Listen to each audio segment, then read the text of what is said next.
وہ لوگ جن کی دعا قبول نہیں ہوتی۔ امام جعفر صادق علیہ السلام فرماتے ہیں کہ 4 قسم کے لوگوں کی دعا مستجاب نہیں ہوتی۔ ایسا شخص جو ہاتھ پر ہاتھ دھرے اپنے گھر میں بیٹھا رہے، کمانے کی کوشش نہ کرے اور دعا کرے کہ خدایا مجھے روزی دے۔ ایسے شخص کو جواب دے دیا جاتا ہے، کیا ہم نے تجھے طلب رزق میں کوشش کرنے کا حکم نہیں دیا تھا؟ ایسا شخص جو اپنی بیوی کے لیے بد دعا کرے، اس سے کہہ دیا جاتا ہے کہ آیا کہ مسئلہ ہم نے تیرے اختیار میں نہیں دے دیا تھا کہ اگر ایسی بیوی نہیں چاہتا تو اسے رشتہ دار ازواج سے آزاد کر دے۔ ایسا شخص جس کا کچھ مال تھا لیکن اس نے اسراف کیا اور بیہودہ کاموں میں اسے ضائع کر ڈالا، اب اگر وہ دعا کرے کہ خدایا مجھے روزی دے تو کہہ دیا جاتا ہے کہ آیا ہم نے تجھے اعتدال سے خرچ کرنے کا حکم نہیں دیا تھا؟ اور ایسا شخص جو اپنا کچھ مال دوسرے کو قرض دے لیکن اس معاملے پر کسی کو گواہ نہ بنائے، ایسی صورت میں قرض دار شخص انکار کر دے تو اس کی دعا کے جواب میں کہا جاتا ہے کہ ہم نے تمہیں گواہ بنانے کا حکم نہیں دیا تھا۔ اس بنا پر جب کوئی آدمی کسی سے گواہ بننے کی درخواست کرے، اس پر واجب ہے کہ وہ گواہ بن جائے، اگرچہ گواہی کے لیے اسے کہیں جانا بھی پڑے۔ اس پر واجب ہے کہ وہ لاپرواہی نہ کرے، تمام اہم باتوں پر توجہ دے، دیکھی اور سنی ہوئی تاہم باتوں کو ذہن نشین کرے یا اپنے پاس لکھ کر محفوظ رکھے تاکہ ضرورت کے وقت گواہی دیتے وقت کوئی بھول یا اشتباہ نہ ہو جائے اور وہ یقین کے ساتھ حقیقت بتا سکے۔ گواہی دینا واجب اور اس کا چھپانا حرام ہے۔ کبھی ایسا بھی ہوتا ہے کہ آدمی کسی کی درخواست کے بغیر خود اپنی خواہش کے بغیر بھی گواہ بن بیٹھتا ہے۔ مثلاً یہ ہوتا ہے کہ وہ گزرتے ہوئے کسی چیز کو دیکھ لے یا کوئی بات سن لے، بعد میں اگر اس سے گواہی طلب کی جائے تو اس کی 2 صورتیں ہیں۔ پہلی صورت یہ ہے کہ اگر وہ گواہی دے دے تو کسی مسلمان کو وہ نقصان سے بچا سکے گا، اس کا حق مل جائے گا، جبکہ اگر گواہی نہ دے تو اس مسلمان کو ضرر پہنچے گا یا اسے اس کا حق مل جائے گا، جبکہ اگر گواہی نہ دے تو اس مسلمان ضرر پہنچے گا یا اس کا حق حاصل نہ ہوگا۔ ایسی صورت میں گواہی دینا واجب ہو جاتا ہے، بلکہ اگر اس شخص کو گواہ پہچانتا نہ ہو، حق پر ہو یا نہ ہو، بھول گیا ہو، تب بھی واجب ہے وہ خود کو شرعی قاضی کے پاس گواہ کے طور پر پیش کرے اور کچھ دیکھا یا کہا سنا تھا وہ بتا دے۔ ایسی صورت میں جبکہ کسی مسلمان کا حق ضائع ہو رہا ہو اور اسے ضرر پہنچ رہا ہو، سکوت اختیار کرنا حرام ہے۔ مظلوم کی مدد کرنا، ظالم کی ظلم سے روکنا اگر ممکن ہو تو واجب ہے، لیکن اگر گواہی نہ دینے اور سکوت اختیار کر لینے کی صورت میں کسی مسلمان کا حق ضائع نہ ہوتا ہو تو اسے ضرر نہ پہنچتا ہو تو گواہی دینا واجب نہیں ہے۔ ایسی صورت میں اگر اسے گواہی دینے کے لیے بھی کہا جائے تو وہ بھی گواہی دینے سے انکار کر سکتا ہے، اسی لیے اس کو باقاعدہ گواہ نہیں بنایا گیا تھا اور اب گواہی دینے سے کسی کا نقصان بھی نہیں ہو رہا۔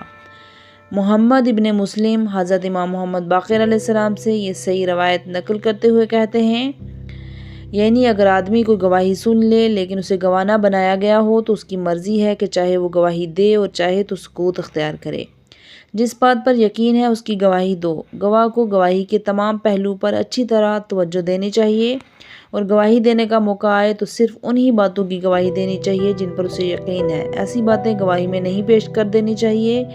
جو اس نے خود نہ سنی ہو یا جنہیں اس نے اپنی آنکھوں سے نہ دیکھا ہو، جس طرح کہ خود حدیث میں ہے کہ گواہی کی بات سورج کی جیسی روشن اور واضح ہونی چاہیے۔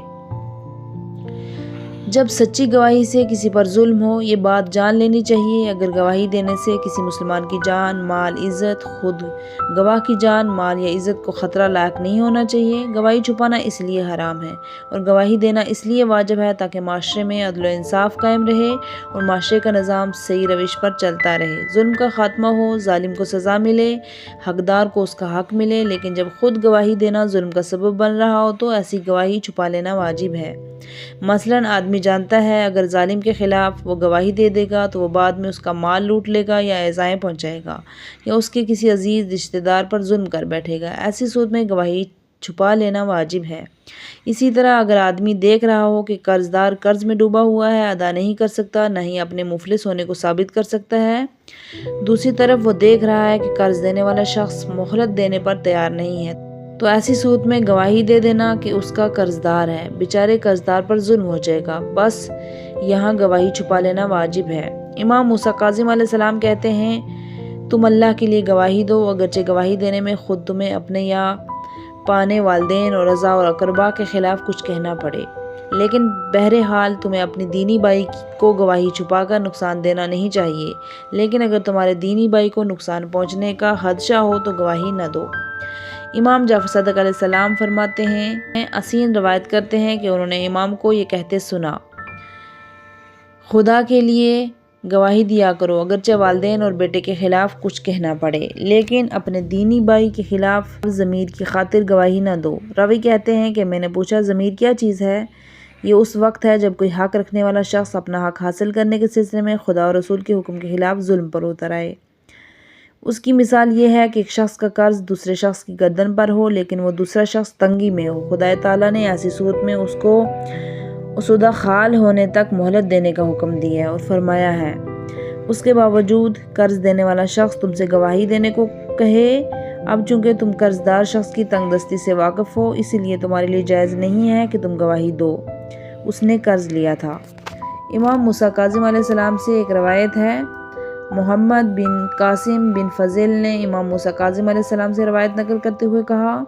میں نے امام سے پوچھا کہ آپ کے چاہنے والوں میں سے ایک شخص ہے جو آپ کے ایک دشمن کا قرض لیے ہوئے ہے، وہ شخص آپ کے اس چاہنے والے پر سختی کرنا چاہتا ہے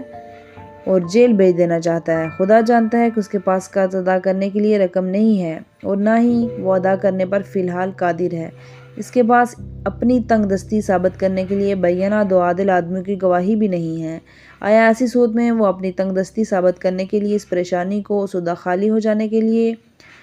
اپنے اوپر سے ہٹانے کے لیے قسم کھا سکتا ہے؟ اور اگر آپ کے چاہنے والوں میں سے کچھ گواہ اس قرض دار کے خلاف ایسے بھی ہوں جو اس کی تنگ دستی سے واقف ہوں تو کیا اس کے لیے جائز ہے کہ وہ اس کے خلاف گواہی دے؟ اس نے قرض لیا تھا۔ کافی تہذیب گواہی کا باب امام موسیٰ کاظم علیہ السلام نے جواب دیا، ان کے لیے جائز نہیں ہے کہ وہ اس قرض دار پر ظلم کا قصد کرے جب گواہی دینے سے ضرر پہنچے۔ یہ جو ہم نے کہا تھا کہ اگر گواہی دینے کے سبب سے گواہ کو یا کسی مسلمان کو ضرر پہنچتا ہو تو گواہی دینا حرام ہے، یہ صورت میں ہے جبکہ وہ ضرر ظلم کی حد میں آتا ہو، بیجا ہو، بس اگر ضرر کا آدمی مستحق ہو، عدالت کا تقاضا ہو کہ اس کو وہ ضرر پہنچے تو گواہی دینا پھر بھی واجب رہتا ہے۔ مثلا ایک شخص نے کوئی جرم کیا ہے، جب آدمی اس جرم کا گواہ ہے محض اس لیے گواہی کو چھپا نہیں سکتا کہ اگر گواہی دے دے تو وہ آدمی دیا ہوا قرض واپس مانگ لے گا، یہ کوئی عذر نہیں ہے۔ مجرم کو شرعی طور پر سزا ملنی چاہیے اگرچہ کوئی گواہ کو مالی نقصان کا سامنا کرنا پڑے۔ اگر گواہ واقعی ایسا قرض دار ہے جو قرض ادا نہیں کر سکتا تو بینہ دو عادل آدمیوں کی گواہی یا قسم کے ذریعے اپنی تنگ دستی ثابت کر سکتا ہے۔ ہاں البتہ اگر مجرم کا جرم گواہ پر آنے والے ضرر سے جھوٹا ہو، یعنی گواہ کو حد سے زیادہ زحمت، پریشانی یا جان کا خطرہ لاحق ہو تو گواہی چھپانے کے لیے ایک معقول عذر ہے۔ نقصان اور فائدہ نہ ہو، یہ بات کہے بغیر نہ رہ جائے کہ ضرر ہونا فائدے سے محروم ہو جانا، یہ دونوں مختلف چیزیں ہیں۔ اگر مدرجہ ذیل بالامثال ایسا ہو کہ اگر کوئی گواہ مجرم کے خلاف گواہی نہ دے تو وہ مجرم اس کی آمدنی کے وسائل پیدا کرے گا، لیکن گواہی دینے کی صورت میں وہ اس سے فائدے سے محروم ہو جائے گا، یہ کوئی عذر نہیں ہے۔ فائدہ نہ پہنچنا ضرر نہیں کہلاتا۔ ہاں البتہ اگر گواہ مثلا خود مجرم ہی کا ملازم ہو، گواہی دینے کی صورت میں اس کی نوکری چھوٹ جاتی ہو، اس کے بعد انتہائی سخت پریشانی کا اندیشہ ہو،